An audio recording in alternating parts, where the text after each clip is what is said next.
Bismillahirrahmanirrahim. Assalamualaikum warahmatullahi wabarakatuh. Selamat pagi, salam sejahtera bagi kita semuanya.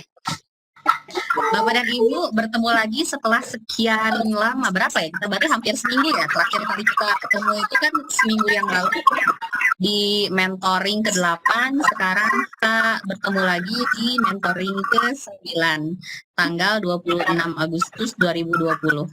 Saya izin untuk mengheningkan dulu semuanya ya Bapak dan Ibu. Oke. Partisipan yang sudah masuk itu ada 16 orang, artinya sudah lebih dari 50 orang yang hadir di sini.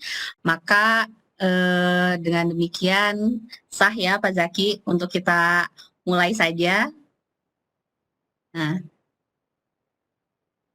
Oke, 21. Ya, lumayan lah.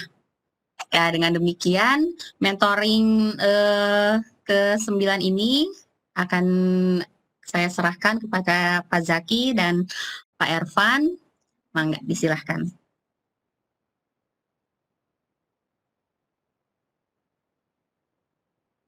Kenapa? Ya. Belum di ini. Assalamualaikum warahmatullahi wabarakatuh. Selamat pagi ya Bapak Ibu semuanya, sehat semuanya. Ya, mudah-mudahan Bapak Ibu selalu dalam keadaan sehat sehingga semuanya tidak ada permasalahan dan tidak ada hal-hal yang tidak kita inginkan, meskipun di lingkungan kita masih banyak potensi untuk terjadi terkena COVID ya, tapi mudah-mudahan kita tidak terkena dan mudah-mudahan kita semuanya sehat walafiat.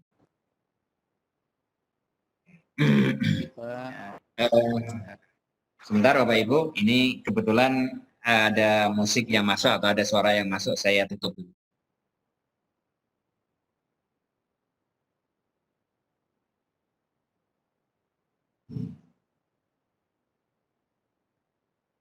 Bapak dan Ibu, sekali lagi perlihatkan dulu ya videonya ya, kameranya.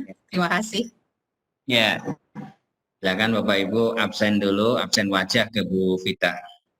Mau dilihat udah kelihatan mandi atau belum gitu Bu Vita? Kelihatan saya yakin jerawat Bapak Ibu atau enggak Pak nih? Iya, sudah ada. Bapak Ibu saya yakin sudah berada di kantor semua. Semua kan ini masuk ya. Tidak ada yang di rumah ini. Semua dalam keadaan sehat. Mudah-mudahan kita Amin. Ya, kita lanjutkan materi kita. Ya. Kita sekarang membahas tentang KP5. KP5 itu nanti kita akan membahas tentang melakukan pekerjaan dengan mesin freeze, ya, pengenalan mesin freeze dan merencanakan proses pengefreezan. Ini KP5 adalah pengenalan mesin freeze dan merencanakan proses pengefreezan. Pertemuan sekarang kita akan melakukan pengenalan mesin freeze. Kemudian nanti pertemuan berikutnya kita merencanakan proses pengefreezan atau nanti kita juga akan bahas merencanakan proses pengefreezan. Saya melihat di dalam diskusi Bapak Ibu semuanya, ternyata pada diskusi di KP5 ini sudah banyak hal-hal yang sudah bisa kita jadikan sebagai bahan untuk pertemuan kali ini, meskipun nanti juga akan kita singgung bahan materi yang sudah Bapak Ibu baca semuanya, dan kita juga sudah siapkan tayangan-tayangan yang sekiranya untuk mendukung Bapak Ibu semuanya untuk memahami tentang mesin freeze.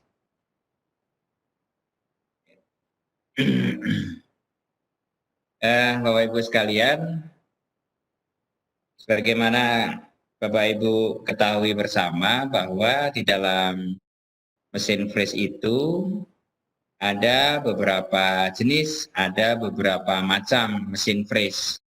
Jadi mesin freeze itu ada beberapa macam. macam-macam dari mesin freeze itu tentunya akan sangat tergantung sekali kepada yang pertama adalah tentang posisi dari pengefreezan. Pada saat posisi pengefreezannya itu tegak, maka itu dikatakan mesin freeze posisi tegak. Kemudian kalau horizontal, maka dikatakan mesin freeze horizontal. Nah, atau mungkin pada kondisi dari mesin freeze bisa digunakan untuk tegak, bisa digunakan untuk horizontal, sehingga dikatakan mesin freeze universal. Nah, untuk pengenalan tentang mesin freeze, Bapak Ibu juga barangkali sudah baca, tapi untuk kesempatan kali ini mungkin saya akan coba tayangkan sedikit tentang PowerPoint yang sudah saya buat tentang pengenalan mesin freeze.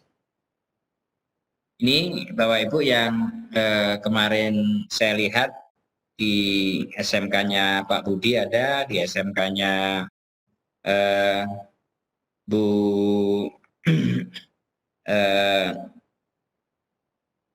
di SMK yang kemarin sudah tuliskan. Ini ada beberapa SMK yang sudah saya tuliskan. Beberapa SMK dari Pak Trisno, kemudian dari Pak Sukri, atau di Pak Agus Hendrik, atau di Pak Francisco, ya. Jadi beberapa sekolah umumnya memiliki mesin freeze universal. Ini universal di mana ada arbornya, kemudian di sini arbor ini bisa dilepas, kemudian diganti kepala, ya, diganti kepalanya, kemudian kepalanya nanti dipasangkan di sini menjadi vertikal. Kalau ini kemungkinan kepalanya tidak, biasanya nempel kepalanya, tapi di sini bagian kepala malah diisi dengan tombol-tombol untuk kontrol dari mesin. Nah, posisi seperti ini disebut dengan mesin freeze horizontal. Kalau ini adalah vertikal, ada kepalanya, ini kan ada kepalanya. Sebenarnya kalau kita lihat yang pertama pun, ini kalau ini bisa digeser ke belakang, kemudian ditempel dengan ini, maka akan menjadi mesin freeze vertikal, ya. Sehingga bisa juga ini dimodif untuk menjadi mesin freeze vertikal, sehingga juga bisa dikatakan universal. Tapi kepalanya saat ini tidak dimiliki, sehingga dia dikatakan sebagai mesin freeze horizontal. Ini mesin freeze universal, ada beberapa bagian utama, nanti kita lihat bagian-bagian utamanya. Saya akan menyebutkan jenis-jenis mesin freeze terlebih dahulu. Nah, kemudian saya lihat lagi, nah, ini hanya dua ya, ini mesin freeze horizontal, kemudian ini mesin freeze vertikal, ya. Mesin freeze vertikal, kalau ini tidak mungkin ini ditambah arbor, nggak mungkin, maka dia pasti harus menggunakan kepala sehingga posisi cutter vertikal. Kalau yang ini horizontal, kemudian kalau yang ini universal. Oke, Bapak Ibu sekalian, materi yang berikutnya yang nanti yang sudah Bapak Ibu baca ya, di dalam materi tentang mesin freeze itu adalah tentang sini ada bagian-bagian utama dari mesin freeze. Bagian-bagian utama dari mesin freeze, Bapak Ibu sudah baca, di situ ada kolom, kemudian ada lengan, ada meja, ada saddle, ada lutut, alas, ya. Paling tidak kita bisa sebutkan A, B, C, D, E, F, ada 6. Kalau dimulai dari atas ya, misalnya dimulai dari atas atau dari yang terbesar, maka di situ ada kolom, kemudian ada lengan, kemudian ada meja, kemudian ada saddle, kemudian di sini ada lutut, dan yang terakhir adalah alas. Saya akan perlihatkan ada bagian-bagian utama dari mesin freeze. Share juga, sebentar.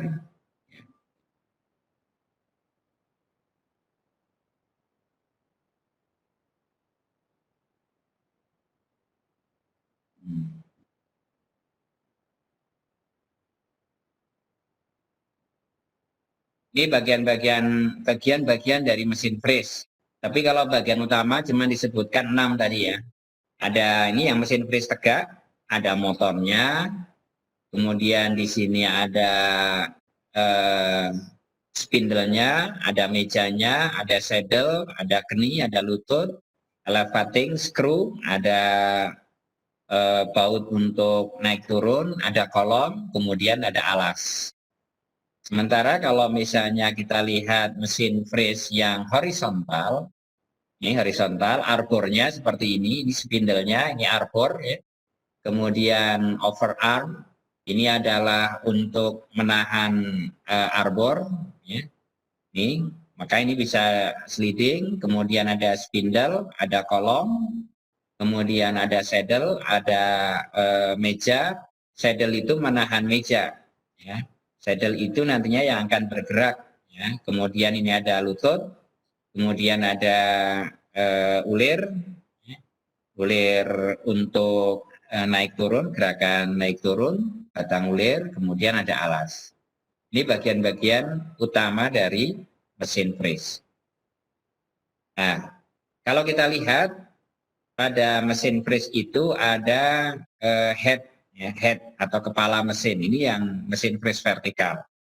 Kalau Bapak Ibu bongkar, maka Bapak Ibu akan melihat di sini ada sepasang roda gigi payung yang mengubah gerakan dari gerakan mendatar menjadi gerakan tegak ya. Gerakan mendatar menjadi gerakan tegak, di sini ada roda gigi payungnya.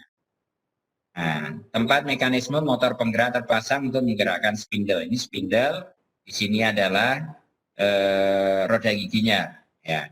Tapi kalau head yang Bapak Ibu lihat di mesin freeze ini langsung motornya. Ya. Ada yang juga langsung motor. Kalau yang vertikal, head kepala itu hanya roda gigi. Tapi kalau head pada mesin freeze vertikal itu sudah termasuk motornya. Kemudian ini tempat mencekam alat potong, ya, arbor.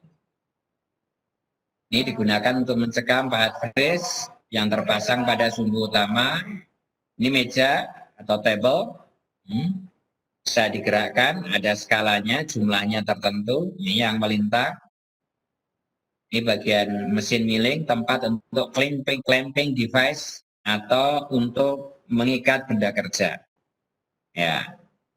Kemudian ini motor spindle utama, motor drive.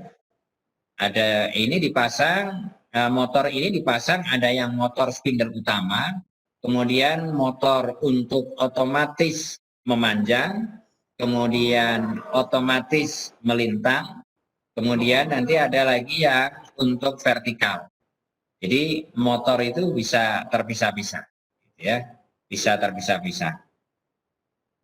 Kemudian di sini ada transmisi spindle utama. Di sini kelihatan, Bapak Ibu kalau membongkar pada mesin freeze, maka akan ketemu ini.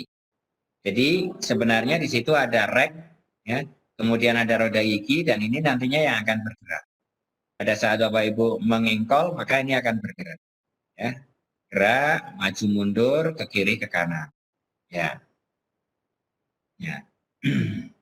Ini gambar masih ke bagian-bagian utama, ada knie, ada lutut, kemudian ada overarm, arbor, kemudian fungsi-fungsinya, knie bagian untuk menopang, saddle digunakan untuk menopang meja, kemudian kolom, badan dari mesin, tempat menempel bagian mesin yang lain, kemudian kolom berfungsi untuk menyokong dan menuntun knie saat bergerak vertikal.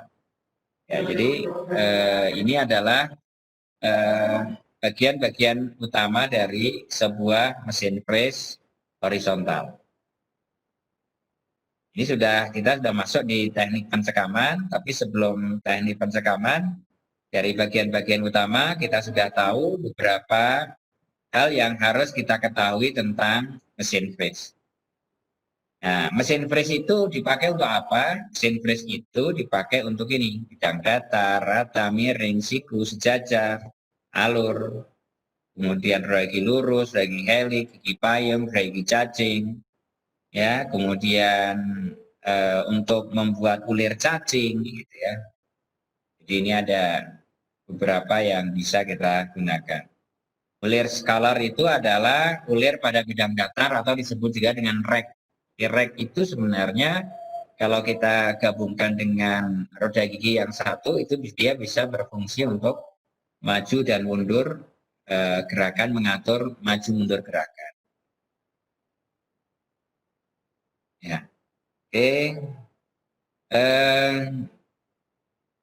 Kemudian Bapak Ibu juga di dalam mempelajari mesin freeze, di samping bagian-bagian utama ada arbor, ada ragum, kemudian ada kepala pembagi, ada dividing head, adaptor, ya semua dipelajari ya, semua dipelajari sehingga kita berharap nantinya Bapak Ibu tidak salah dalam menerapkan atau menggunakan mesin freeze. Ya. Ya. Bapak Ibu sekalian, kemudian yang berikutnya adalah tentang alat potong. Kalau alat potong pada mesin freeze itu sangat tergantung sekali pada jenis mesin freeze yang akan kita gunakan. Artinya apa? Artinya alat potong itu kalau mesin freeze horizontal berarti pasti dia akan menggunakan cutter yang mana cutter itu berlubang, tembus, di situ ada alur pasaknya. Atau kalaupun tidak ada alur pasak, memang itu untuk cutter-cutter freeze tertentu. Nah, cutter untuk horizontal pasti tidak ada tangkainya. Karena tangkai itu digunakan untuk dijepit pada mesin freeze yang vertikal. Sehingga kita tahu bedanya apa cutter untuk mesin freeze horizontal dan cutter untuk mesin freeze vertikal. Bedanya adalah dari identifikasi cutter itu, bahwa cutter kalau dia berlubang, tembus, maka ini cutter itu bisa digunakan untuk horizontal. Ada beberapa cutter yang digunakan di dalam mesin freeze. Bapak Ibu bisa lihat ya. Sebelum saya akan tayangkan lagi karena ini PowerPoint-nya itu tidak menyatu, ada beberapa PowerPoint yang sebenarnya nantinya bisa kita gabung, tapi sebelum saya gabung saya akan menjelaskan beberapa secara terpisah. Nah ini karena perlengkapan mesin freeze untuk horizontal itu arbor, maka cutter yang digunakan pada mesin freeze horizontal adalah cutter yang berlubang tembus, tidak ada tangkainya. End mill bisa nggak dipakai untuk mesin freeze horizontal? Pasti tidak akan bisa. Gitu. Ya, jadi di situ ada mantel, ada side and face, slitting saw, semuanya adalah cutter yang digunakan untuk horizontal. Nah sekarang kembalikan, mungkin nggak cutter yang digunakan untuk horizontal itu dipakai untuk vertikal? Ada kemungkinan, asal nanti dalam penjepitannya, dalam penjepitannya itu benar dilakukan, karena nantinya as pada arbor yang nanti akan mengikat cutter itu harus dapat dikencangkan sedemikian rupa sehingga nantinya dia tidak akan berputar atau dia akan slack pada saat memakan benda kerja. Nah ini ada stud arbor. Stud arbor ini untuk vertikal, ya selalu ada vertikal. Dan ini cutternya juga tembus. Tetapi tembusnya cutter yang ada di sini pasti berbeda posisinya. Posisinya kalau misalnya dia face mill, ya face mill atau cell and mill, maka meskipun tembus tapi salah satu sisinya itu ada bagian sisi yang tajam. Berbeda dengan mantel. Pada saat kita ketemu pisau freeze mantel, itu kalaupun dipasang di sini, tapi kalau pisau fresh mantle tidak akan ada ini namanya ada dudukan untuk penguat, pasti akan berbeda sekali. Nah, kita lihat ya. Nah, sekam kolet. Ini sekam kolet, ini untuk perlengkapan mesin fresh, untuk pengikat, alat potong, end mill, sortir, dan seterusnya. Sesuai dengan diameter tangkai yang ada. Untuk pengeboran juga bisa. Untuk center drill juga bisa. Kemudian adaptor mesin. Adaptor itu namanya juga adopt, ya. Adaptor itu mengadopt, artinya dia itu sebagai perantara dari alat potong dengan arbor, sehingga dia pasti akan masuk ke dalam arbor, kemudian bisa menjepit cutter. Itu adaptor. Ya, adopt berarti dia mengadopt dari, nah ini lihat. Ya, ini adaptor lubang lurus. Ini cutternya. Ya, ini adaptor, ada yang lubang lurus, ada yang lubang tirus.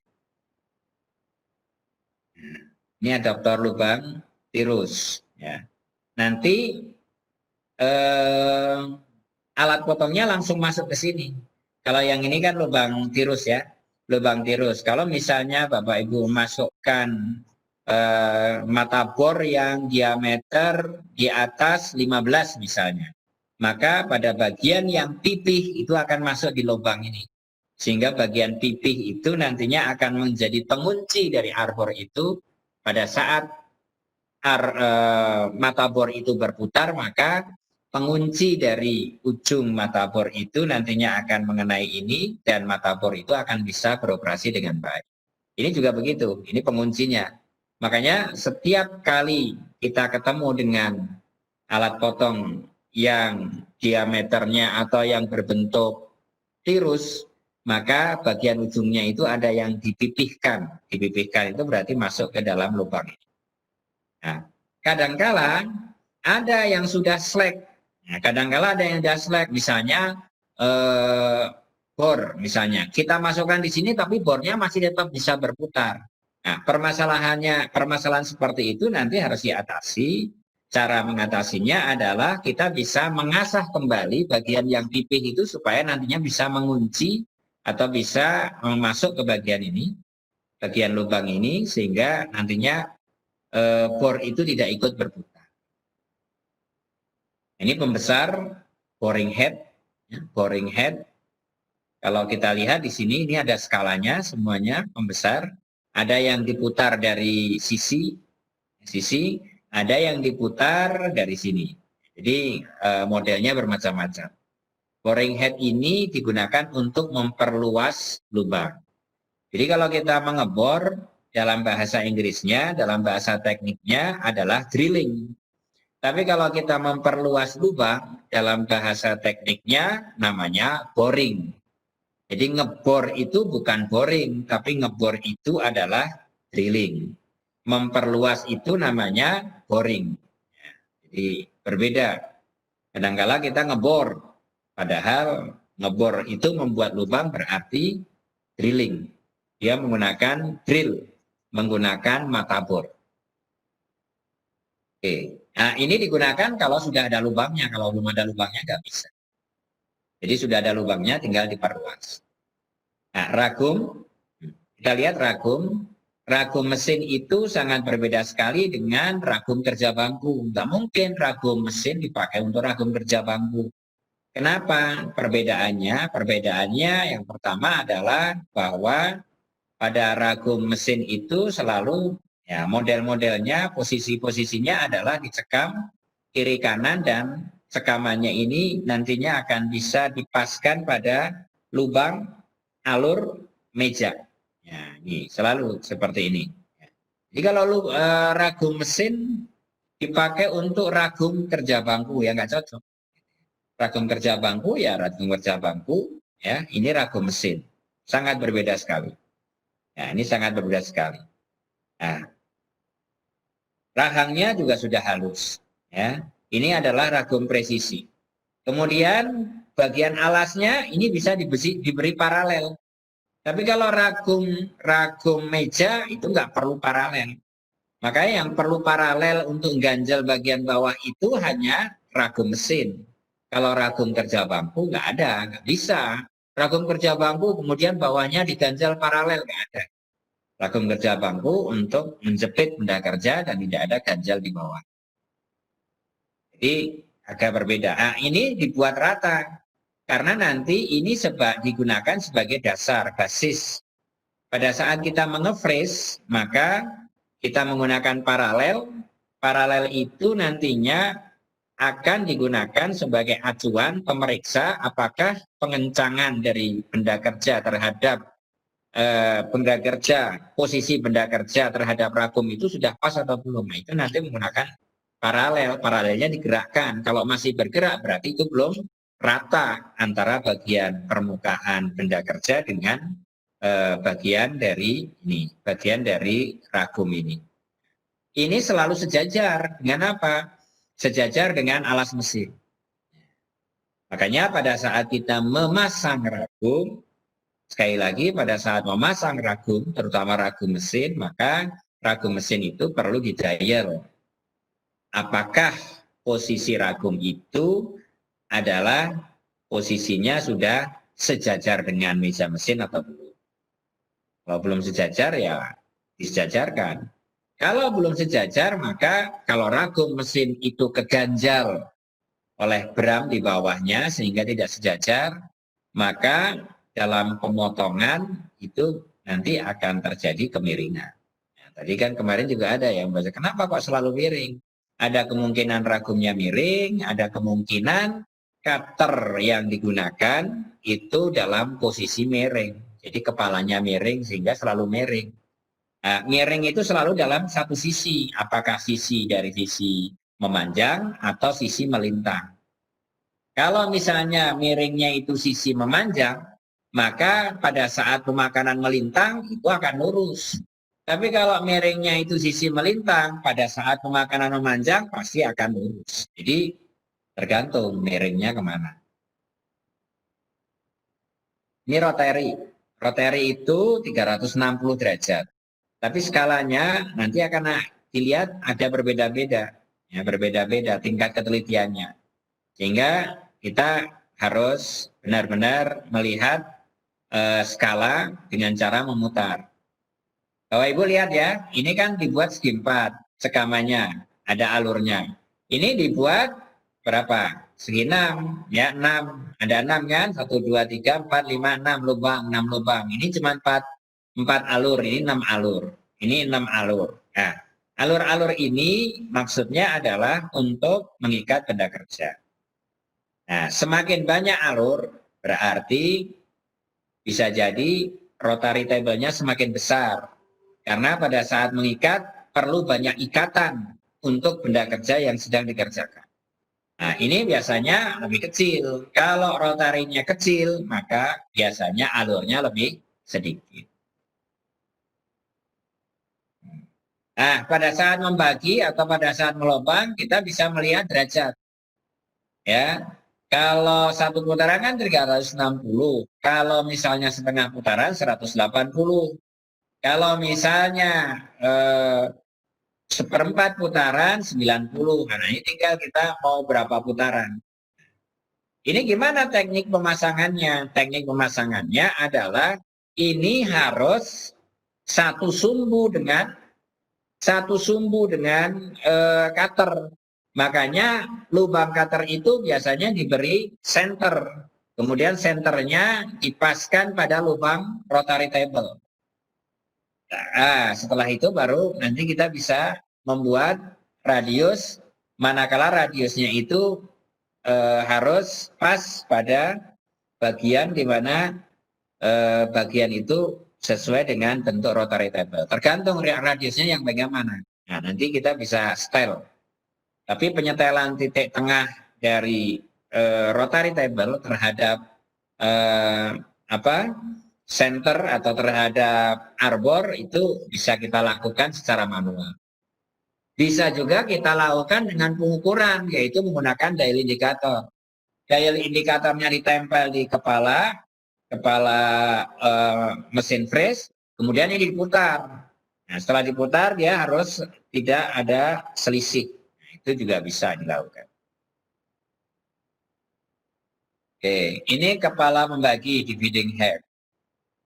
Nah, kepala membagi ini ada prinsipnya adalah dengan menggunakan ulir cacing. Sehingga kepala membagi ini itu tidak bisa bolak-balik diputar. Jadi yang diputar selalu engkolnya di sini. Kalau yang sini diputar, di sini nggak akan putar. Karena ini akan dikunci. Jadi yang diputar di sini, jadi selalu yang diputar itu adalah ulir cacing. Ya ulir, nah, nanti yang digerakkan roda gigi cacing.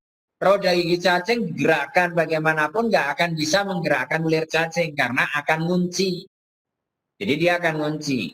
Nah, makanya ulir cacing menggerakkan roda gigi cacing. Dan kebalik, roda gigi cacing tidak menggerakkan ulir cacing. Jadi ulirnya itu menggerakkan roda gigi. Nah, perbandingannya bisa 140, ada yang 160. 140 itu berarti satu putaran dari ini itu perlu 40 putaran dari engkol. 40 putaran engkol menghasilkan satu putaran dari benda kerja. Ada yang 60, makanya kalau kita mau ngecek apakah 60 atau 40, yang pertama bisa melihat dari buku manualnya yang selalu ada disertai pada saat kita membeli, atau kita putar. Kalau 40 kali putaran kembali ke posisi semula berarti itu 1:40 untuk roda gigi cacing dan ulir cacingnya. Tapi kalau misalnya kita ternyata mutar itu setelah 40 nggak kembali ke titik semula, berarti ini patut dikatakan ini 60 karena hanya ada dua, kalau nggak 40, 60. Ini bisa digunakan untuk membuat roda gigi, membagi, kemudian membuat segi, membuat bentuk-bentuk tertentu itu bisa. Bahkan ini bisa digunakan untuk membuat permukaan bola. Jadi dia bisa berputar, membuat permukaan bola. Nah, itu ada rumusnya ya. Nanti itu kalau di diklat apa? Press yang lanjut, bagaimana membuat permukaan bola menggunakan kepala membagi itu bisa kita lakukan. Dengan gerakan, maka benda kerja itu nanti akan bisa berputar 360 ya. 180 tapi nanti bolak-balik kiri kanan. Jadi atas bawah kiri kanan itu bisa kita buat kepala. Kemudian ini untuk menahan, ini kepala lepas, di press, ya, menyangga benda kerja. Ini klem-klem mesinnya. Nah, ini klem mesin, ini dibuat bertingkat supaya nantinya bisa menyesuaikan ketebalan dari benda kerja yang dijepit. Ya. Ini harus ketemu dengan gerigi, dia ketemu dengan gerigi. Kemudian ini kita lihat, Bapak Ibu, mur-murnya itu ada mur yang di bawah, ya, ini yang masuk alur, ada yang mur yang di atas untuk pengencangan. Nah, kalau dimensi mesin press berbeda dengan mesin bubut, maka kalau dimensi mesin press itu ditentukan oleh beberapa faktor. Pertama, arah memanjangnya berapa, kemudian arah melintangnya berapa, kemudian jarak spindle sampai permukaan mejanya berapa, kedudukan paling bawahnya, kemudian jarak sumbu spindle sampai dengan kolom mesin berapa. Jadi, Bapak Ibu bisa melihat itu, berapa jarak sumbu spindle sampai kolom mesin. Nah, kalau kita lihat ini Bapak Ibu. Bapak Ibu kalau melihat, jadi jarak ini sampai di sini berapa? Itu juga termasuk ukuran mesin. Jadi ukuran mesin dari sini ke sini, ya, atau dari ini jaraknya berapa? Ini naik turunnya. Ini maksimal berapa? Kemudian melintangnya berapa? Kemudian dari sini ke sini berapa? Dari cutter sampai ke kolom mesin. Itu juga menjadi ukuran. Sehingga ukuran mesin press itu untuk yang universal atau untuk yang tegak, bisa juga yang tegak, itu ditentukan dari 4 dimensi. 4 dimensi. Kalau yang horizontal, ya, kalau yang horizontal itu nantinya ada lagi yang ditentukan, yaitu jarak dari sumbu spindle sampai ini. Kalau yang horizontal nanti Bapak Ibu juga, nah jarak ini sampai di sini. Nah, karena ini bisa nanti tinggi rendahnya akan kelihatan. Ada yang lebih dekat, karena ini kepala mesinnya kan ada yang lebih pendek, ada yang lebih panjang. Jadi, karena ini meskipun seperti ini, tapi ini tidak mampu tukar. Jadi Bapak Ibu kalau punya 20 mesin misalnya, mesin freeze, kepalanya ditukar-tukar, ini bisa jadi nantinya akan timbul masalah. Karena apa? Karena pada saat ditukar-tukar itu kadang jadi tidak lancar gitu ya. Antara ujung ini dengan ujung ini agak oleng gitu. Itu bisa jadi karena kepala-kepala mesin ini ditukar-tukar. Jadi Bapak Ibu pada saat memperbaiki mesin harus ingat, dilihat ini serinya. Ini untuk mesin ini untuk mesin ini. Jadi ini bisa jadi akan berpengaruh terhadap putaran dari spindle mesin itu. Makanya selalu dikasih nomor ya. Ini mesin nomor 1, nomornya 1. Mesin nomor 2, nomor 20 mesinnya. Ini kalau punya 20 ya berarti ada 20 kepala penyangga arbor. Kemungkinan akan terjadi kekeliruan pada saat kita menaruh begitu saja. Nah, kemudian macam-macam alat potong. Alat potong saya ini ada namanya plain milling cutter atau helical milling cutter. Semakin banyak berarti nantinya beban tiap pisau akan semakin ringan sehingga nantinya bisa akan semakin tebal dalam pemakanan, kemudian semakin halus suaranya dan seterusnya. Jadi banyak pengaruhnya semakin banyak cutter pisau yang ada di sini. Untuk logam keras biasanya menggunakan pisau freeze yang jumlahnya banyak. Untuk yang non ferro umumnya jumlahnya lebih sedikit. Aluminium begitu Bapak Ibu, pada saat memotong aluminium tidak perlu pakai cutter helical milling cutter dengan jumlah 12 misalnya. Ini berapa? 1, 2, 3, 4, 5, 6, 7, 8, 9, 10, 11, 12, 13, 14 ya. 14. Jadi berbeda-beda. Kalau ini cuma berapa ini? 1, 2, 3, 4, 5, 6. Cuma 6. Ini berbeda-beda. Nah, ada yang heli kiri dan heli kanan. Yang harus perhatikan Bapak Ibu pada saat putaran. Ya, selalu usahakan pemakanan itu berlawanan arah. Mencangkul. Kenapa? Karena freeze konvensional permasalahannya adalah untuk supaya nantinya tidak dipengaruhi oleh kelonggaran-kelonggaran yang terjadi pada mesin. Ini pisau freeze sudut, angle milling cutter seperti ini.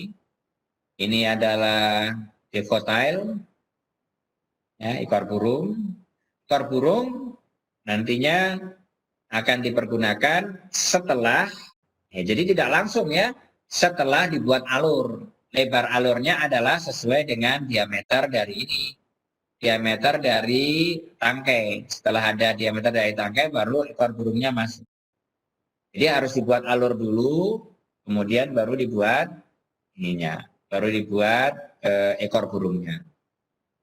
Nah, ini ada Woodruff T-Seat milling cutter. Jadi ada T-slot dan ini. Nah, kalau yang ini bedanya apa? Ini digunakan untuk mengefresh alur pasak. Ya. Yang berbentuk bulan sabit yang letak alurnya tidak terletak pada ujung poros. Jadi di tengah misalnya ya, di tengah ada apa?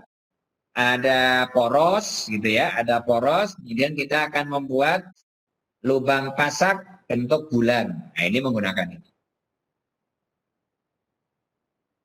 Nah, ini adalah side and face milling cutter ya. Ini side and face milling cutter disebut side and face milling cutter. Face-nya ada, mukanya ada, side-nya juga ada pisaunya. Di sisinya ada, kemudian depannya face-nya juga ada, mukanya bagian muka juga ada. Ini gigi silang, karena giginya silang, yang face-nya itu giginya silang. Yang satu ke kiri, yang satu ke kanan, satu ke kiri, kanan. Ini namanya face of sisi muka gigi silang. Stagger, tooth, side, and face milling cutter. Nah, kalau ini form milling cutter. Nah, ini yang sering confuse ya, sering antara convex dengan konkav. Ini bentuk form. Ini untuk membuat benda kerja menjadi cekung. Ya, berfungsi untuk membuat permukaan bidang bagian luar benda berbentuk radius. Kan ada membentuk radiusnya itu cembung, radius luar, ada yang cekung. Nah, kalau untuk membentuk permukaan radius pada bidang bagian luar berbentuk cekung, maka disebut konveks. Membentuk permukaan radius pada bidang bagian luar berbentuk, mana ini? Ini cekung ya. Membentuk radius bidang bagian luar berbentuk cekung disebut konveks. Untuk membentuk radius bidang bagian berbentuk cembung disebut konkav. Nah, ini konkav, ini konveks. Ini cembung ya harusnya ya, salah ini. Konkav, ya konveks, konkav. Gitu. Ya. Oke. Ya, ini adalah alur T. Kalau alur T selalu ada lehernya ya. Kalau yang Kisov tadi tidak ada lehernya. Ini nggak ada lehernya. Kalau ini ada lehernya. Ini ada lehernya. Nah, kalau ini endmill, nah, lihat endmill. Endmill itu bagian tengahnya selalu ada lubang. Makanya tidak bisa digunakan untuk melubang. Karena kalau untuk melubang pasti nantinya lubang yang terbentuk tidak terjadi dan pisaunya akan potong. Jadi bukan untuk melubang, tapi untuk membuat alur. Ini yang radius. Ini yang untuk radius sudut. Kalau ini kan dipakai radius sudut menggunakan vertikal. Kalau yang tadi ini menggunakan horizontal kan lubang ya. Jadi tidak semua cutter yang vertikal itu tidak bisa digunakan, selalu ada. Ini alternatifnya juga bisa ya. Ini pakai radius tapi untuk yang dijepit. Ya ini juga horizontal, roda gigi ya. Pisau press, roda gigi. Kemudian ini pisau press muka ya. Pisau press muka ya, face mill cutter, tapi ini pakai inset.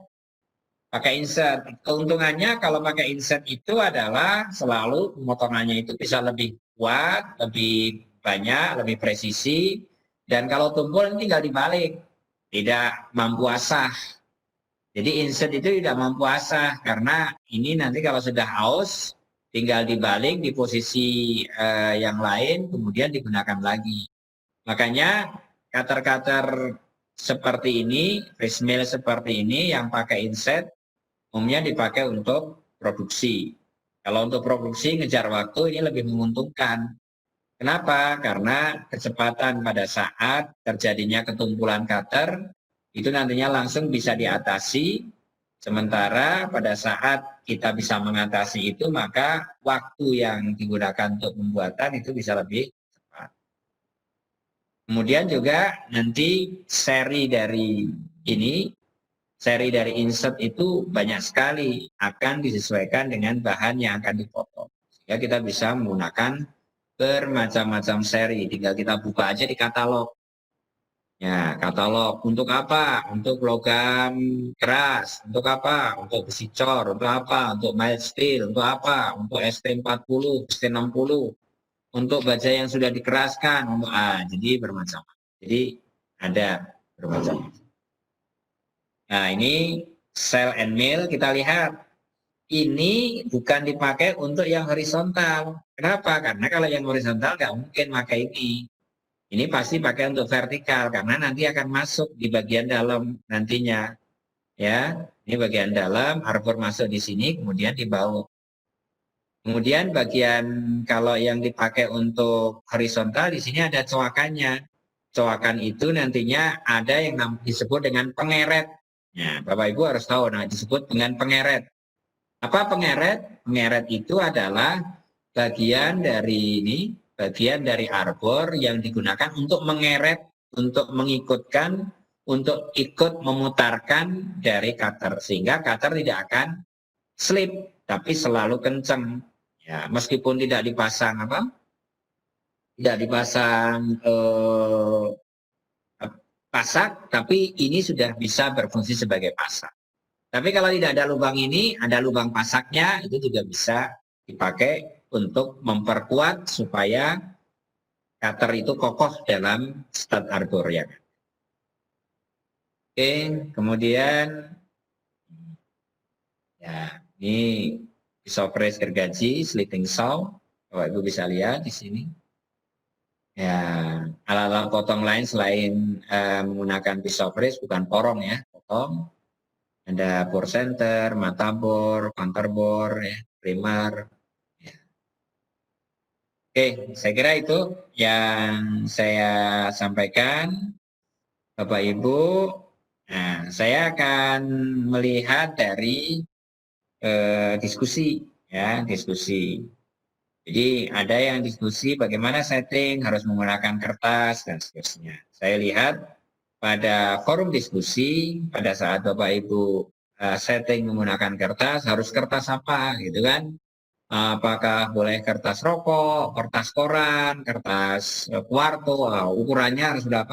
Nah, sebenarnya masalah kertas dan seterusnya itu kan hanya sekedar alternatif salah satu pendekatan.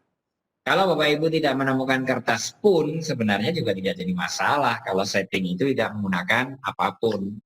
Karena setting itu dilakukan untuk supaya benda kerja itu dekat dengan cutter seminimal mungkin gitu. Jadi sebelum menyentuh cutter itu berapa mili itu seminimal mungkin. Nah, kalau kita bisa memperkirakan seminimal mungkin ya sudah. Nah, setelah itu baru kita makankan sekali, misalnya 0,5 kita makankan. Kerja permukaan awal itulah nantinya yang bisa dipakai sebagai patokan untuk pemakanan berikutnya. Itu juga begitu. Sudah kena kertasnya, setelah kena kertasnya, kemudian kita tinggal turunkan cutter fresh itu sebesar yang kita inginkan. Tapi kalau nggak ada kertas, ya nggak apa-apa kita cek. Dan kita sentuhkan ukuran dasar.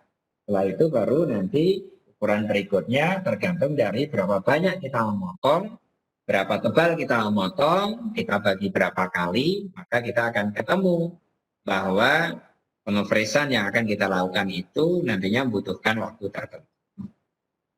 Ya, jadi saya lihat, oh ini kertas, ini bukan masalahnya ada di kertas, bukan masalah di kertas, tapi kertas hanya sebagai salah satu alternatif pendekatan untuk pemakanan benda kerja di posisi sumbu Z ya, atau di posisi melintang ya, atau di posisi memanjang, itu sama aja. Jadi semua bisa kita lakukan. Kemudian kalau terjadi miring itu tadi saya sampaikan kepalanya miring, ragumnya kemungkinan miring, tapi kemiringan pada saat pemakanan atau kemiringan pada saat makanan horizontal itu kalau dimakan melintang itu nantinya juga akan bisa juga rata karena intinya pisau fresh itu miring. Nah, rencana saya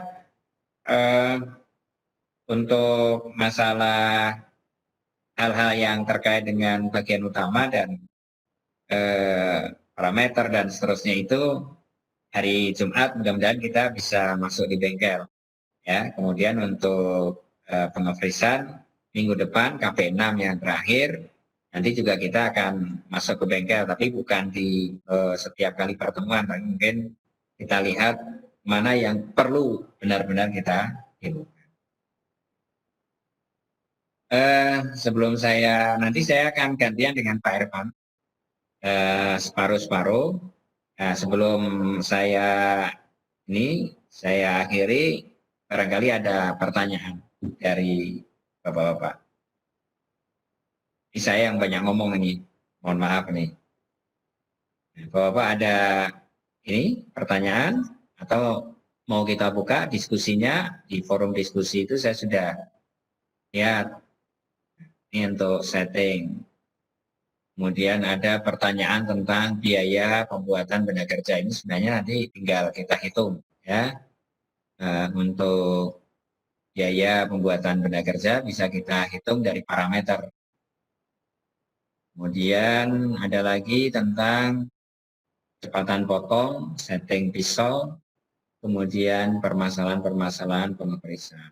Makanya di dalam diskusi itu saya sebutkan dari pengamatan dan pengalaman Bapak Ibu dalam melaksanakan pembuatan benda kerja dengan mesin pres, masalah apa yang dihadapi saat pembuatan benda kerja. Oke, silakan. Tidak ada yang mau bicara nih.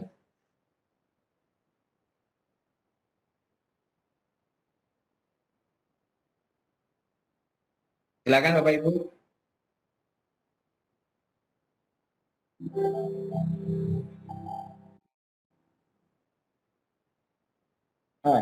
Irfan, silakan Irfan.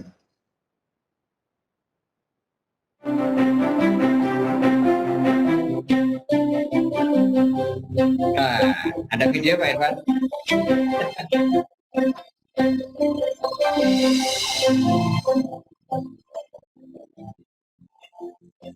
Ya, silakan Pak Irfan, dilanjutkan aja Pak Irfan. Ini Bapak Ibu belum akan menanyakan nih, akan menyampaikan.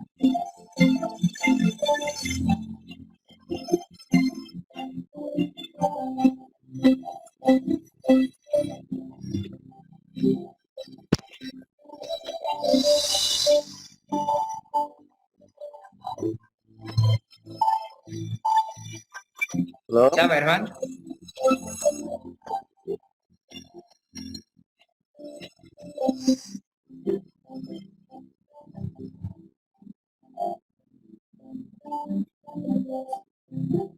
Ya.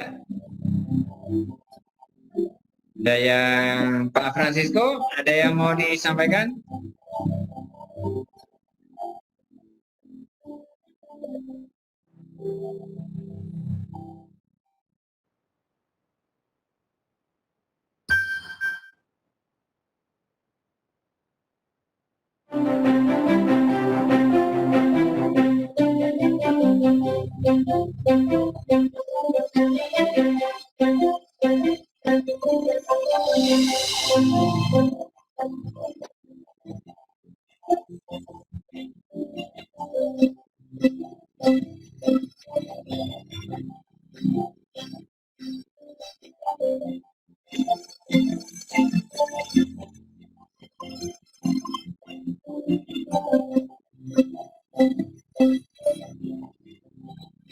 Ya, silakan Pak Irfan, dilanjutkan Pak Irfan.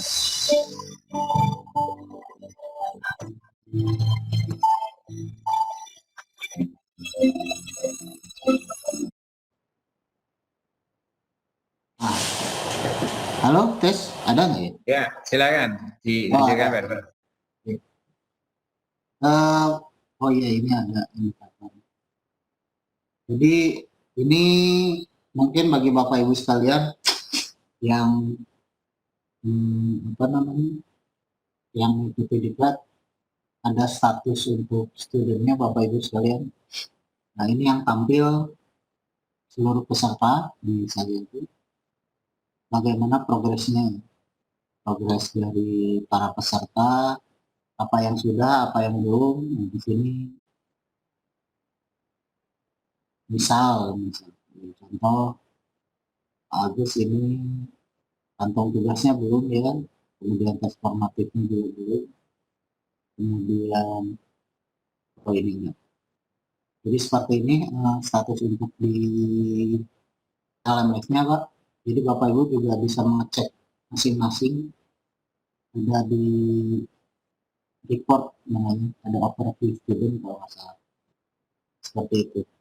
Alhamdulillah kalau saya lihat untuk kelas fresh cukup baik ya, Bapak sekalian. Karena di kelas lain ada juga yang merah, ada yang merah dan ada yang tidak melanjutkan. Untuk yang fresh alhamdulillah semua lancar ya sampai hari ini. Ini yang tampil bukan keseluruhan apa namanya, ini belum diurut ya.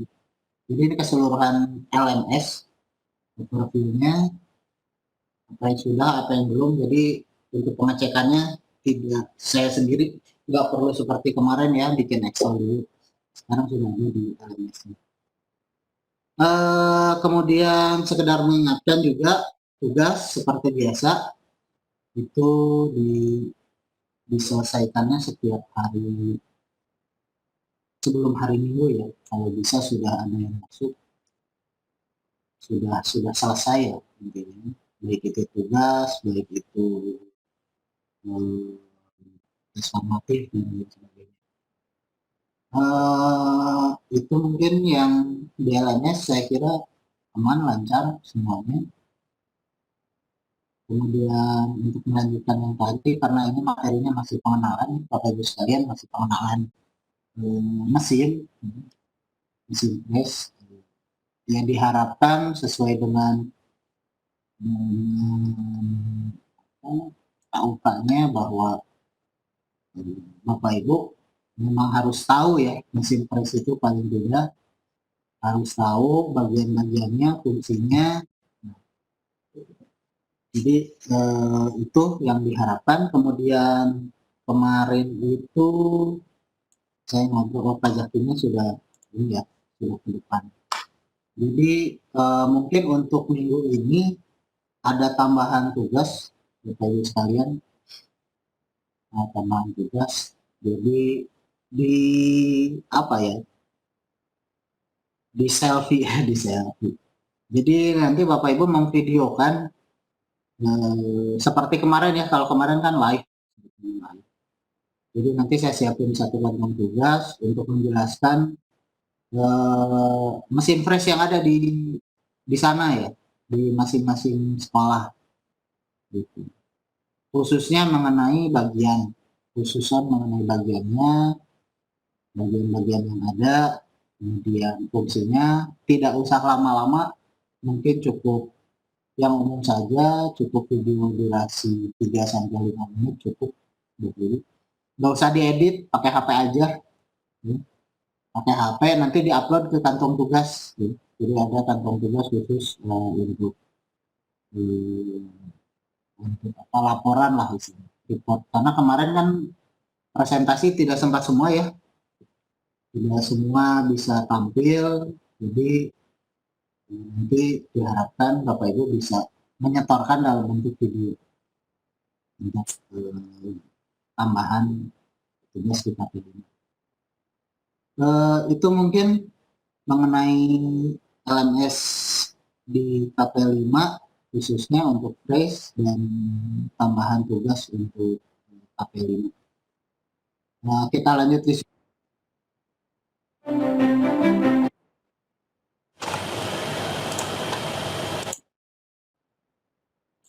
atau ada yang mau ditanyakan silakan.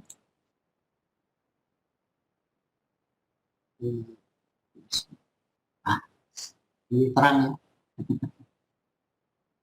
Lebih terang. Oke, silakan, ada yang mau disampaikan atau mau didiskusikan Pak Bapak Ibu sekalian. Ada di sini saya lihat ya, yang nampak itu ada Pak Budi, ada Bu Murni, Pak Irwan, Pak Fahmi ada, Pak Supri, Pak Ohing, tadi ada Pak Teguh. Mau silakan Pak.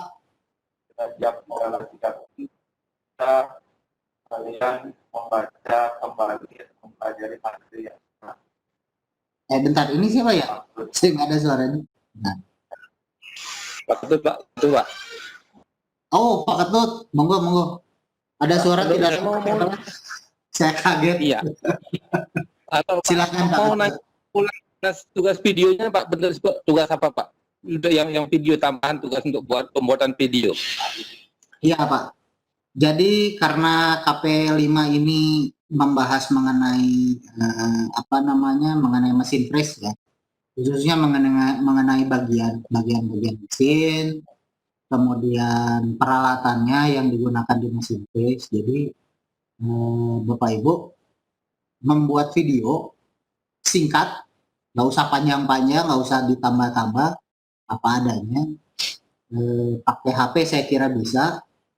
Mengenai mesinnya, nah, mesinnya seperti kemarin Pak, yang Bapak kemarin kan udah ada yang menyampaikan ya, banyak tuh, ada Pak Supri, terus kemarin banyak tuh yang udah menyampaikan, Pak Supri, Pak Irwan, Pak Agus juga, Pak Ketut. Ya. Tapi hanya mesinnya saja, tidak termasuk peralatannya atau perlengkapannya, Pak ya? Mesinnya saja, Pak ya?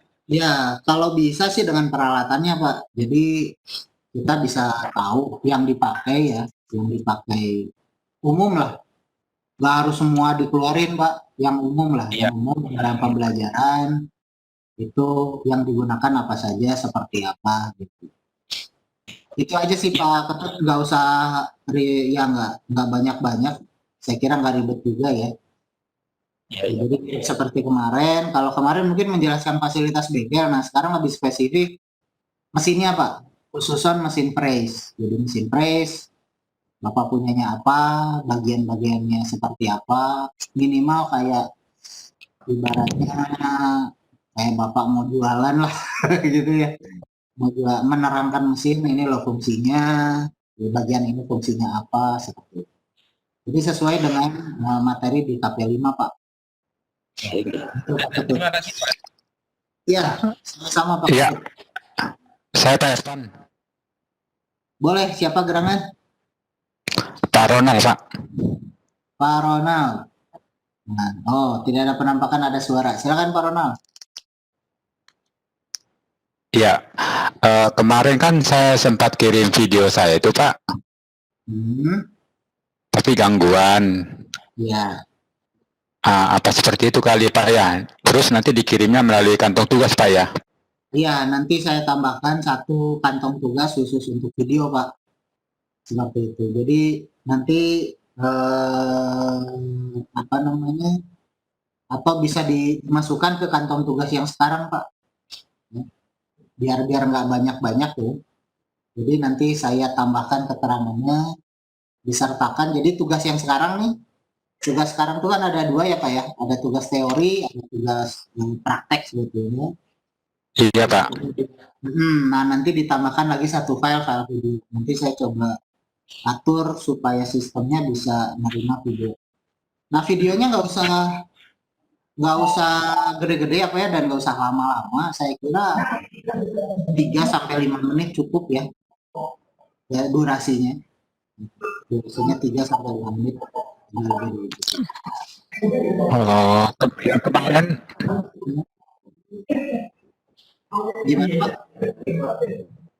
masih putus-putus ini, Pak. Yang kemarin kan, Pak, saya sampai 10 menit ya, Pak, itu. Oh iya, yang Bapak itu ya. Ya waktu itu kan Bapak menampilkan video ya Pak ya. Cuman memang Iya. tidak bagus Pak. Nah, nanti diupload di LMS Pak. Iya, Pak. Terima kasih, Pak. Itu Pak Ronald. Saya Pak Irfan. Enggak, boleh Pak. Siapa ya? Saya Pak Irfan, Pak Sukri. Oh iya, silakan Pak Sukri. Pak Irfan, mohon maaf saya mau menanyakan tentang ini. Mesin press di saya kan horizontal yang bisa digunakan untuk mengepres roda gigi hanya satu, yang dua itu vertikal. Saya pengen yang vertikal itu tidak harus merubah posisi head spindle dan tidak merubah arbornya, bisa langsung digunakan untuk mengepres roda gigi. Saya coba cari, itu ada ya Pak ya, sebetulnya cutter yang dapat seperti end mill begitu, yang bisa untuk mengepres roda gigi gitu Pak. Oke, yang bisa langsung press roda gigi. Bentuknya kayak gimana ya Pak ya? Modul bukan Pak? Bukan. Ini untuk mesin press yang vertikal Pak. Jadi cutternya tuh seperti end mill gitu Pak. Iya. Oh, cutternya seperti end mill. Kalau bayangan saya mungkin seperti cutter modul yang ditumpuk, bukan Pak? Bukan Pak. Jadi apa namanya, lurus saja seperti end mill, tapi apa namanya, profil bentuk cutternya itu bisa untuk membuat profil gigi gitu Pak. Iya. Oh iya Pak. Karena biasanya nah, biasanya sih kalau untuk roda gigi itu umumnya pakai oh iya, ini end mill modul ya Pak ya. Iya betul. Bentuknya tuh kayak ini, berarti kayak chamfer. Betul. Iya. Cuman kendalanya kok agak susah sekali mencarinya gitu Pak. Wah iya Pak, tidak umum itu soalnya Pak. Iya. Iya, tidak Saya umum. sampai hari ini saya belum dapat itu Pak. Padahal kami akan terkendala ketika menguji LSP cluster mesin price gitu Pak.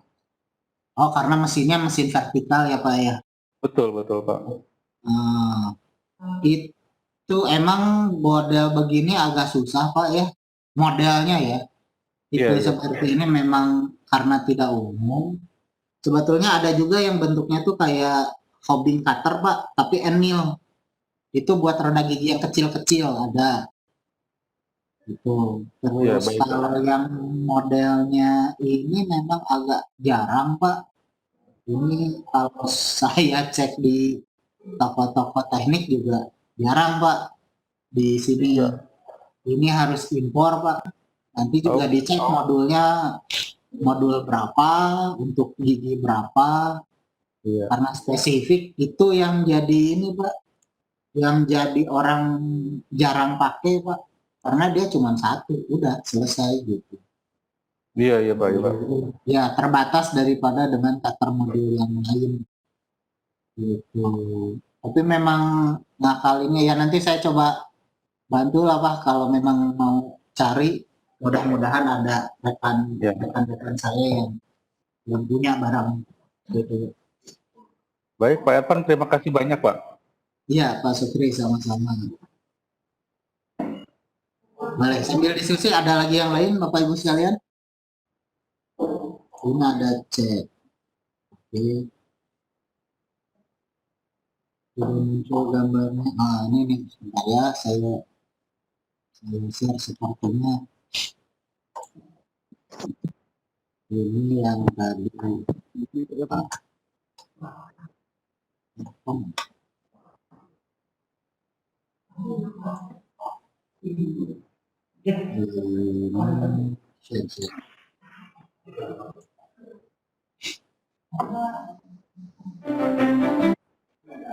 Cutternya kayak gini, modelnya model ini. Iya betul Pak Ervan. Bintang ke sana gitu. Karena biasanya modelnya kan kita modular ya. Ini tuh, oh ini mah ya betul. Begini mirip. Jarang Pak barang. Jarang seperti ini. Jadi sampai hari ini belum dapat itu Pak. Ya Pak, kalau nggak ke toko besar kayak alat lama yang pasti harganya besar, harganya mahal, harus impor Pak, itu barang impor. Nah, Iya ya Pak. Oke, yang lain Pak Ibu sekalian ada yang mau didiskusikan? Jadi nanti jangan lupa tambahan tugasnya ya. Nggak usah repot-repot pakai HP aja. Benar cukup Pak.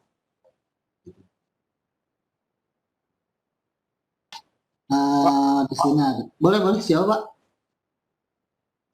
Gini Pak, saya mau minta sharingnya kalau untuk mengeset kerataan ragum.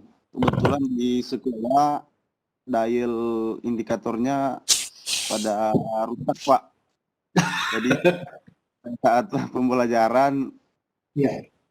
masih bisa ditanggulangi hanya untuk teknik-teknik manual aja Pak. Jadi gimana kira-kira mungkin ada cara-cara yang bisa diantisipasi Pak?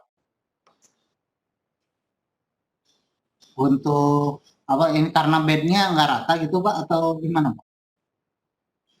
Iya Pak, kendalanya kemarin itu dial indikator itu yang di bengkel pada rusak Pak. Jadi untuk menyetel kerataan ragum agak kesulitan Pak. Wah, kalau masalah ngecek kerataan itu nggak ada opsi lain Pak, memang harus pakai dial, gitu, harus pakai dial. Nah, saya kira dial yang ada di pasaran saat ini memang mahal Pak, tapi sudah tidak terlalu semahal dulu Pak, gitu.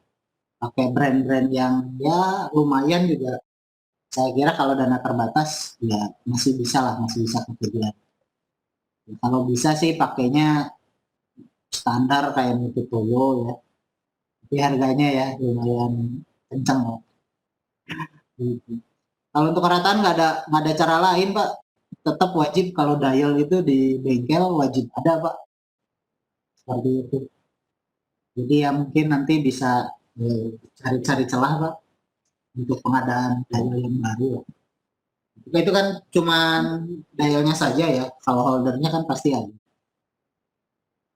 Kemudian karena ini barangnya sensitif dan agak mahal dan pastinya mahal, kira mungkin nanti ke kepala bengkelnya Pak perlu diamankan itu. Iya Pak. Seperti itu Pak. Iya sama-sama Pak. Itu rusaknya kenapa Pak? Ke jedot-jedot atau gimana Pak Frans? Pokoknya udah mandek Pak dia Pak. Udah nggak muter lagi kan jarumnya itu. Udah mungkin akan di bagian gear dalam dial itu. Kalau mau dicoba Pak, mau dicoba sih ya. Untuk menanam Pak. Iya, paling dibuka semprot pakai WD Pak. Disemprot pakai WD agak banyak, kemudian didiamkan semalam, sehari semalam. Besoknya disemprot lagi, baru dicoba lagi Pak. Gitu. Oh iya Pak. Iya Pak. Itu opsi repair ala-ala ya Pak ya, karena sebetulnya untuk alat ukur itu maksudnya alat ukur ya Pak ya, alat ukur itu ya harus dikalibrasi kalau sudah ada kendala, tapi ya untuk kondisi darurat ya paling gitu Pak, jadi disemprot dulu, diamkan dulu satu malam biar dia menyerap dulu ke dalam, terus besoknya di spray lagi, tunggu dulu berapa jam baru dicoba digerak. Biasanya sih lancar lagi Pak biasanya. Iya sama-sama Pak Frans. Oke, yang lainnya mungkin ada lagi Bapak Ibu sekalian? Tanya Pak Evan. Boleh. Siapa ya? Bondang Krisno. Oh Pak Zio, monggo. Terima kasih Pak Ivan. Saya minta ini Pak tadi untuk sama mungkin yang pertama dari luar Jawa itu untuk mungkin rekomendasinya toko atau tempat untuk ini komponen-komponen pemesinan dulu Pak. Terang kalau yang di Bontang itu sulit untuk mencari komponen-komponen pemesinan. Contoh kayak tadi cutter gear, itu juga kita susah carinya, di Bontang sudah tidak ada. Iya Pak. Itu langka. Mungkin kalau mungkin daerahnya Bandung, itu daerah mana, toko mana itu mungkin yang bisa. Yang Iya, Pak. untuk komponen-komponen pemesinan itu terang kita sulit untuk nyarinya. Kayak Emil aja kita suka nunggu kiriman dari Jawa sana itu. Tokonya kalau pakai tokonya mau, tapi tunggu Pak, paling 2 minggu nanti baru nyampe. Dipesankan dulu sama tokonya. Kan gitu Iya, Pak. iya. Oh gitu, boleh. Nanti mungkin komponennya lebih ke tools ya Pak ya? Lebih Ya, ke tools, alat potong ya? Nah, karena kalau komponen mesineri komponen, saya juga bingung Pak, mesinnya banyak kan. Tapi kalau tools atau alat potong, bolehlah nanti saya coba bantu Pak. Di sini kita punya rekan-rekan juga. Nanti bisa, nah kalau itu nanti bisa WA saya Pak. Ya WA saja Pak. Gitu. Kami Ya, Pak Iwan, Iya. nambahin satu lagi untuk Boleh. masalah ini masang benda terjadi ragam di peras itu loh Pak. Yang baiknya kayak apa sih? Kalau saya lihat di tempat saya itu anak-anak, mungkin karena ragumnya mungkin sudah kurang benar, sudah nggak normal. Itu kadang-kala kalau pas setting benda kerjanya itu pakai digetok pakai palu karet itu biar lebih kenceng nggak goyang. Itu kayak apa sih Pak Evran tuh? Untuk seperti itu.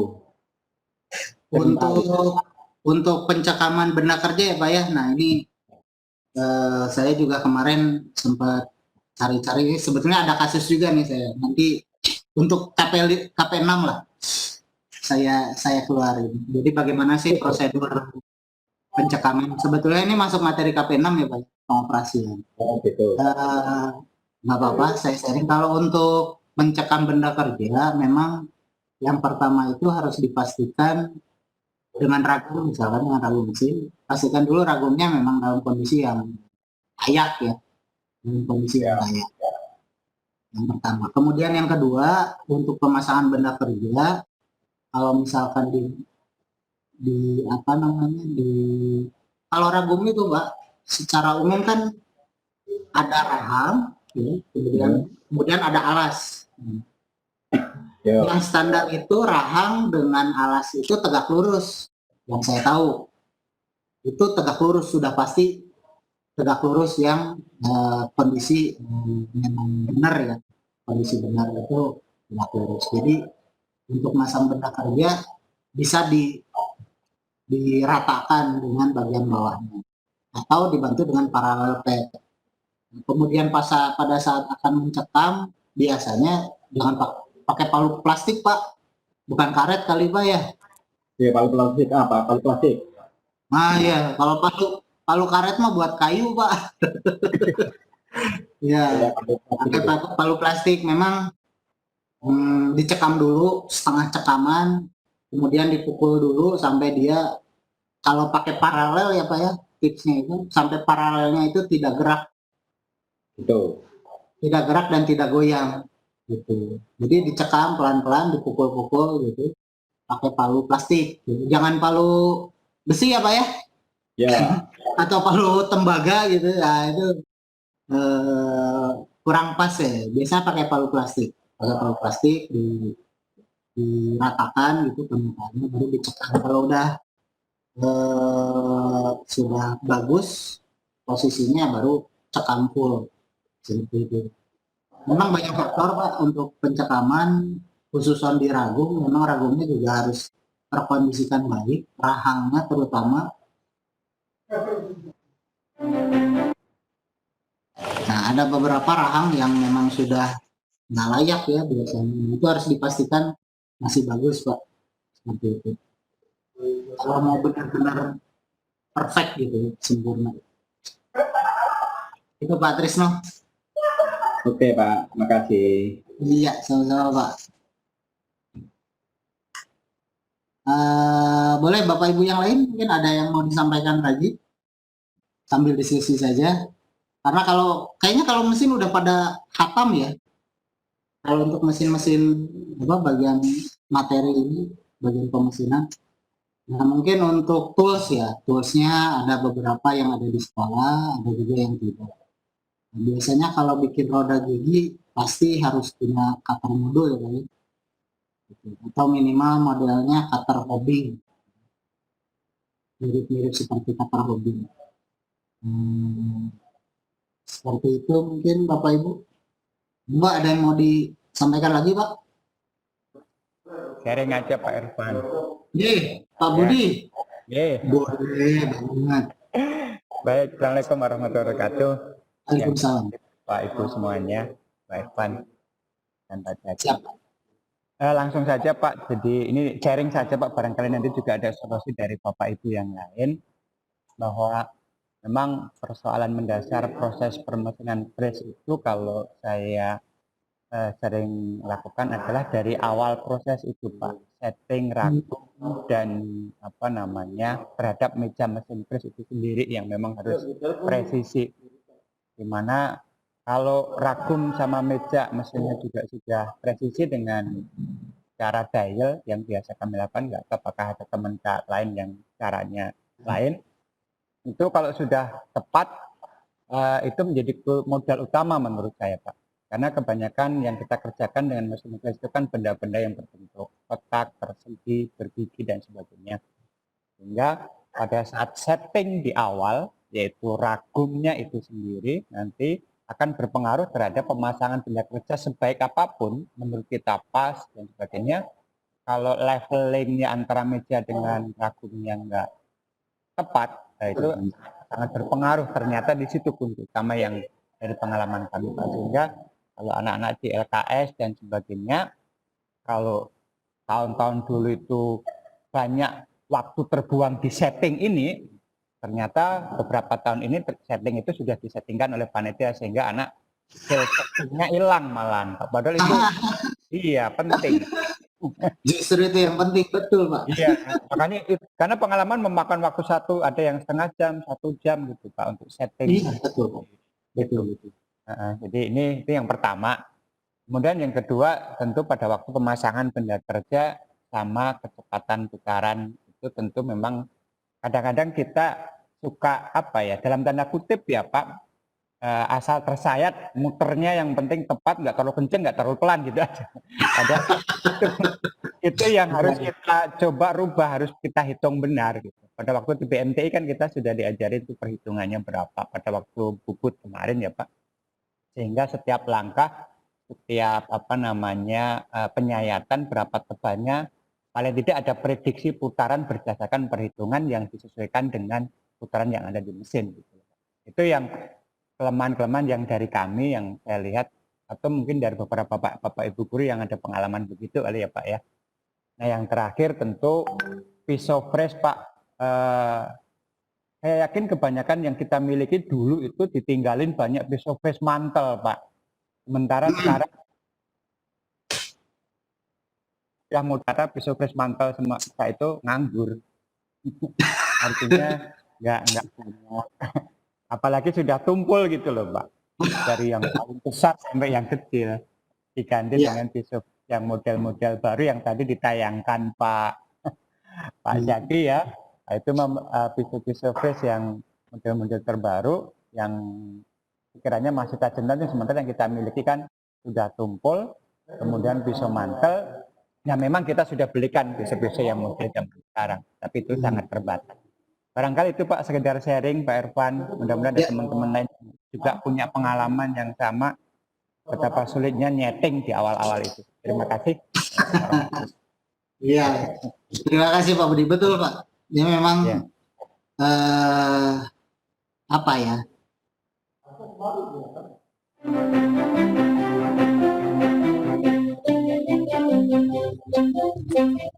Akan yang jadi kan tanda tangan macam-macam banyak. Ini sekarang saya nggak bawa malah.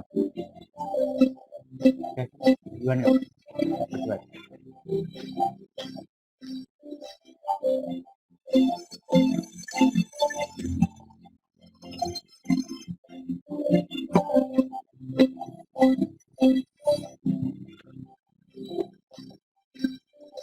Nah,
ini.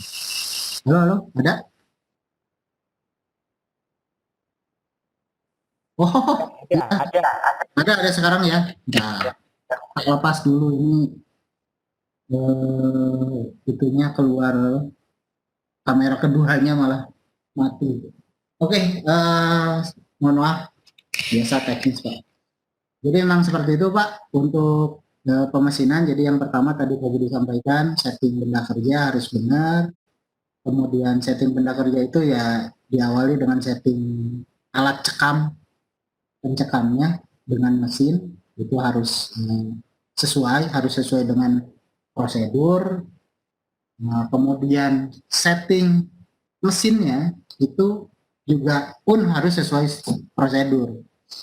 Nah, kita bicara mesin fresh dan bubut misalkan, itu ada putaran. Nah, ini yang paling sering terlewatkan Pak oleh operator ya.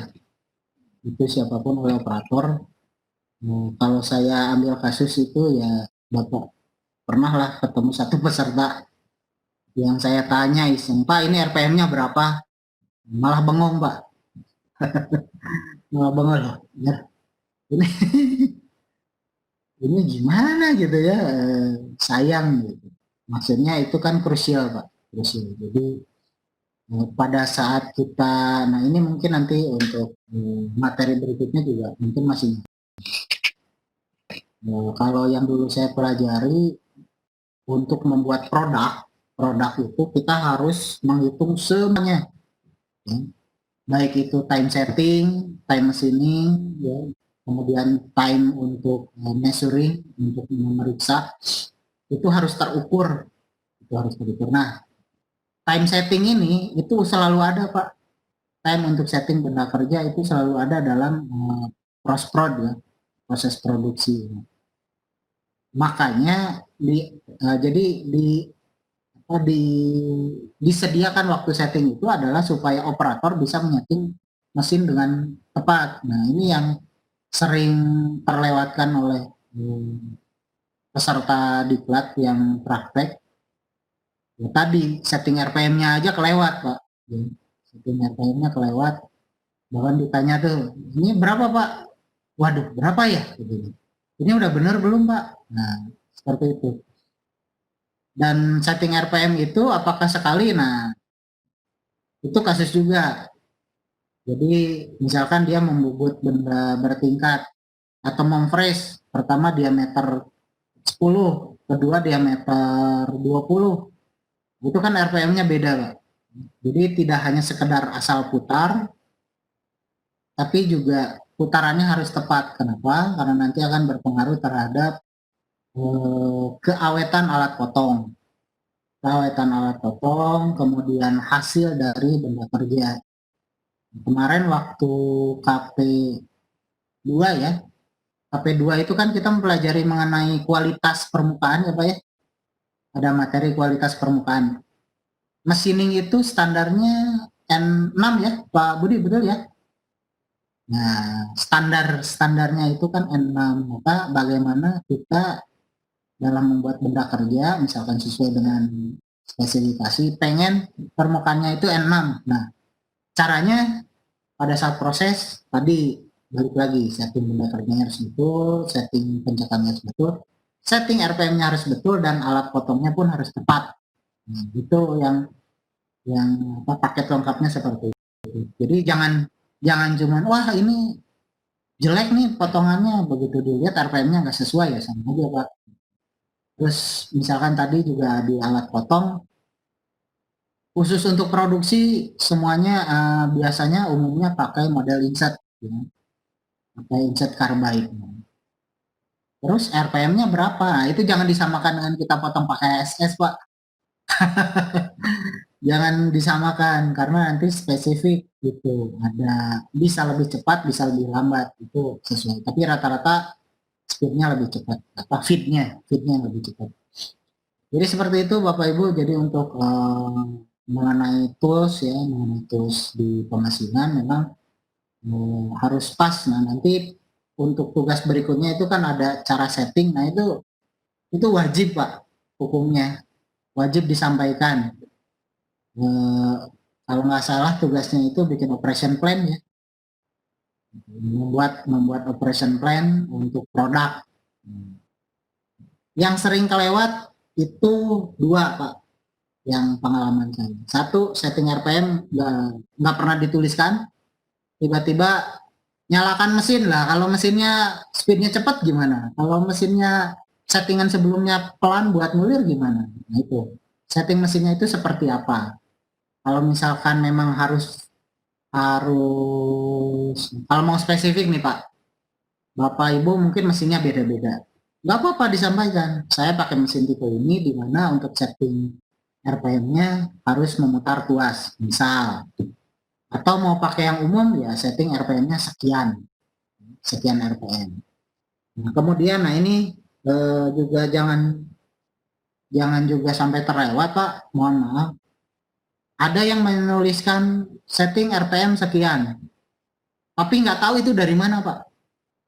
Tiba-tiba ada ujuk-ujuk aja RPM-nya 700, ujuk-ujuk RPM-nya 600. 600 itu dari mana? Itu harus di dalam operation plan itu harus disampaikan Pak.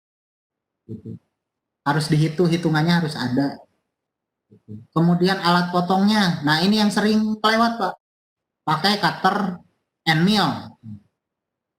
Hanya ditulis end mill saja, nggak tahu diameter berapa, bisa aja di end mill 4, bisa aja end mill 20, seperti itu. Atau membuat roda gigi, cutter modul berapa Pak?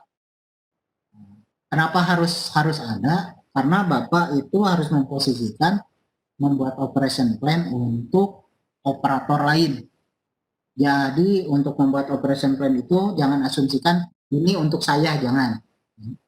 Tapi ini untuk operator, untuk orang lain. Jadi sebisa mungkin untuk tugas nanti, supaya nanti nggak keliru, dibuat operation plan sesuai dengan gambar yang sudah diberikan Pak. Supaya kita saya seragam untuk menilai ini. Jadi jangan pakai barang yang lain ya Pak ya. Gitu. Karena ini tiap diklat sebetulnya beda Pak.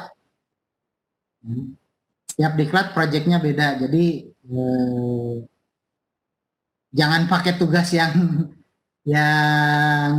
tugas kelompok sebelumnya karena pasti berbeda, ada bedanya lah. Itu yang pertama. Kemudian apa ya, untuk tugas yang KP sekarang itu ya itu Pak. Jadi nanti ada tambahan mengenai penjelasan mesin supaya saya tahu Bapak Ibu itu memang di sekolah mesinnya ada dan tahu bagaimana mengoperasikannya, karena nanti akan berpengaruh terhadap tugas KP6. bagaimana nanti Bapak Ibu membuat produk dengan mesin tersebut gitu.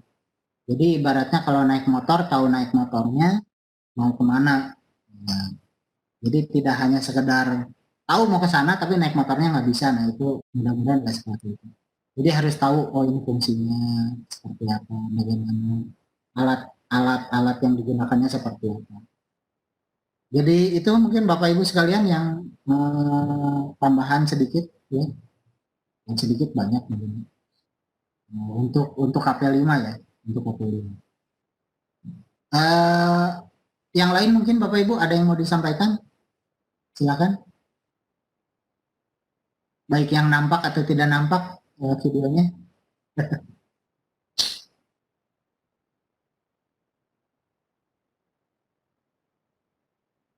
Tidak. Oh, ini ada Pak Ohin, saya belum dengar suaranya nih. Pak Ohin.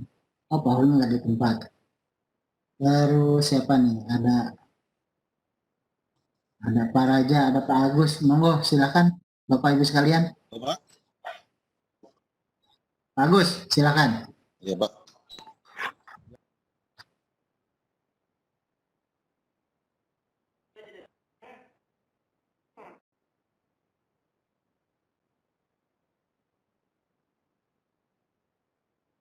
Suaranya belum ada Pak Agus? Halo? Ada. Belum, Pak? Nah, sekarang ada.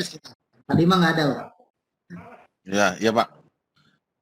Ini, yang pertama, yang ingin saya tanyakan adalah pengaruh kecepatan potong, Pak, terhadap umur pahat. Gitu, Pak. Kan kalau kita memproduksi kan selain menggunakan pukulan atau pendingin, kecepatan potong juga kan sangat berpengaruh, Pak, terhadap umur pahat yang kita gunakan. Nah, ini gimana nih, Pak? Kecepatan potong dalam pengepresan. Oke, bagus. Mengenai kecepatan potong ya. Untuk kecepatan potong itu Bapak Ibu sekalian itu dari pihak pabrik itu biasanya kan sudah menentukan untuk masing-masing alat potong. Karena nanti berpengaruh antara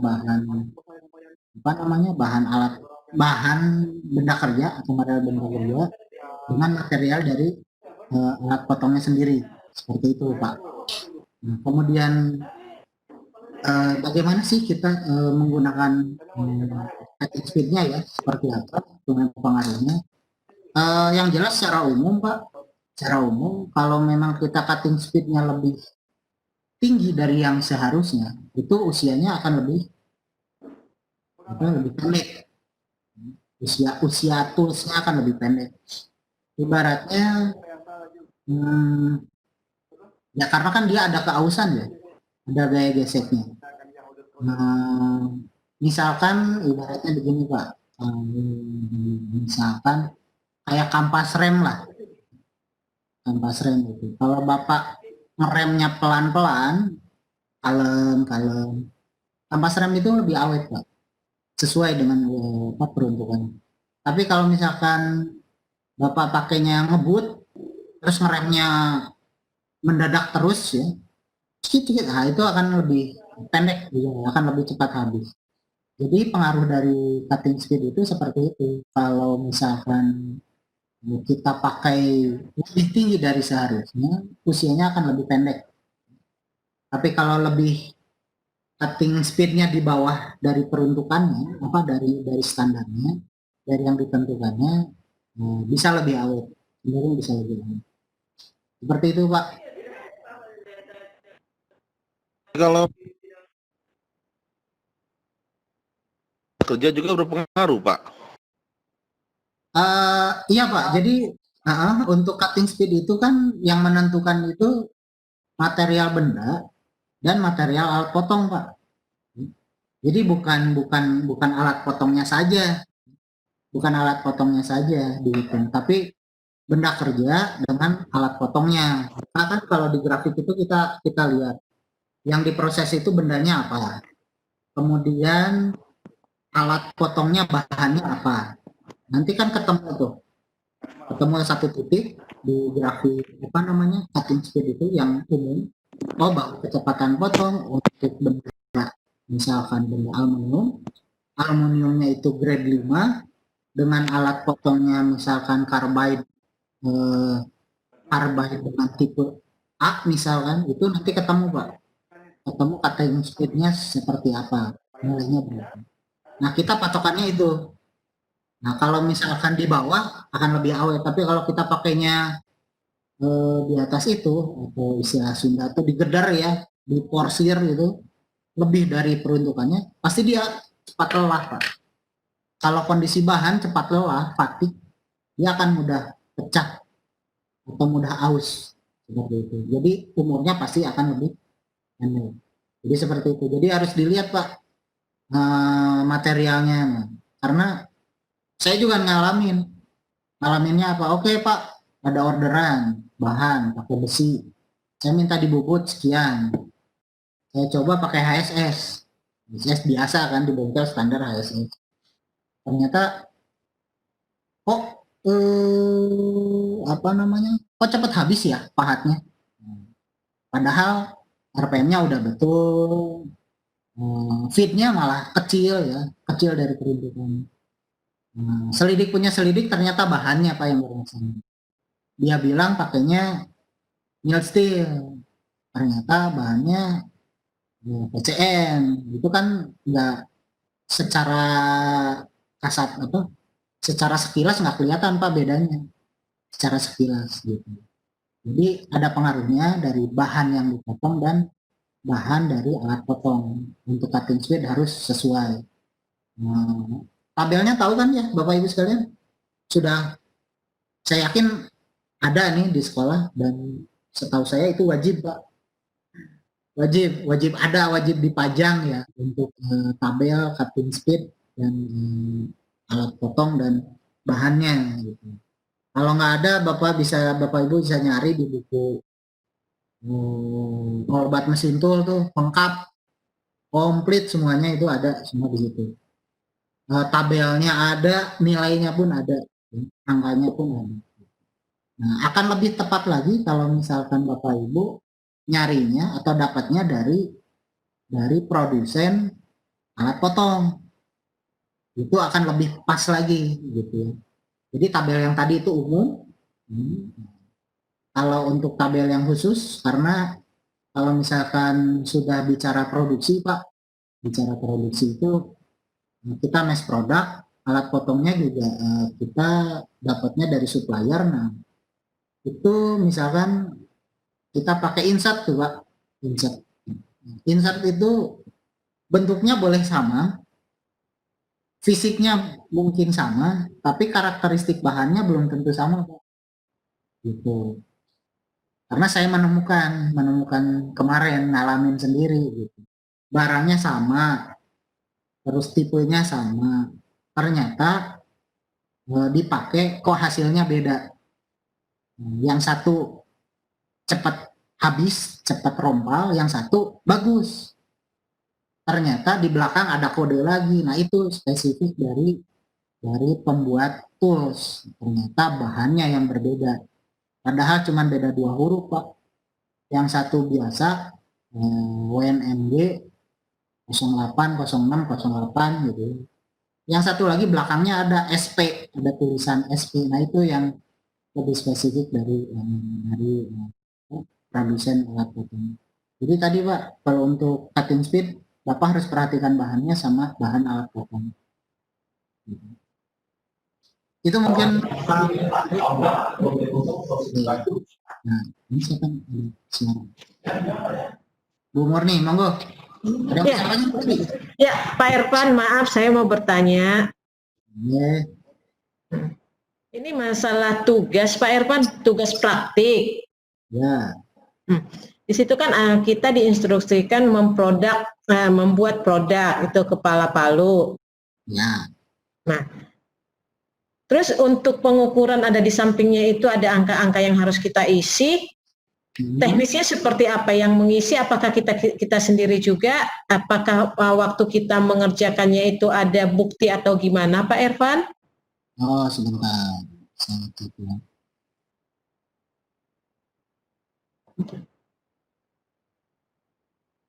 tugas KP5.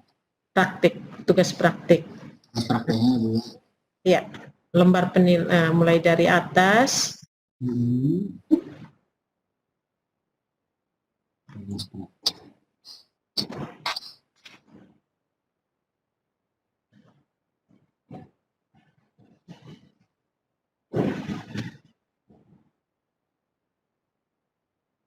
Oke, ini standar indikatornya. Oke, standar instruksi kodenya. Oke.